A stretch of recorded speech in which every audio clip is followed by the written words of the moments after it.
बीडमध्ये सरपंच संतोष देशमुख यांच्या हत्या प्रकरणात न्याय मागण्यासाठी 28 तारखेला मोर्चा निघणार आहे आणि या मोर्चात एक नागरिक म्हणून सहभागी होणार असल्याचं मनोज जरांगे पाटील यांनी जाहीर केलं आहे।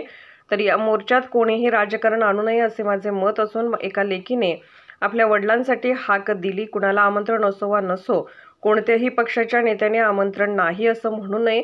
लेकीने हाक मारली म्हणून सहभागी व्हायचं असल्याचं पाटील यांनी मसाजोग गावातून म्हटलं आहे। आम्ही नागरिक आहे ना बाबा, जनतेच्या वतीनं तो मोर्चा आहे बीड जिल्ह्याचा आणि मी जनता आहे ना, फक्त त्याच्यात कुणी राजकारण आणू नये एवढं माझं मत आहे। आजच नाही तर मी हे 4-5 दिवसापासून हमेशाच म्हणतो, कारण एका मुलीनं एका लेकीनं हाक दिली की माझ्या बापाला न्याय देण्यासाठी आपण 28 तारखेच्या मोर्चात सहभागी व्हावं।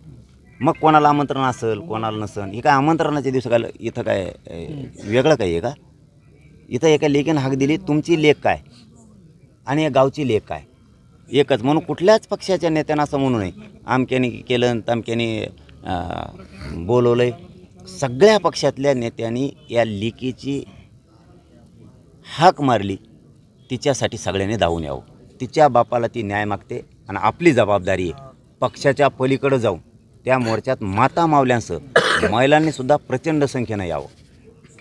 28 तारखेच्या मोर्चात सगळ्यांनी सहभागी व्हावं। या निमित्तानं जिल्ह्याचे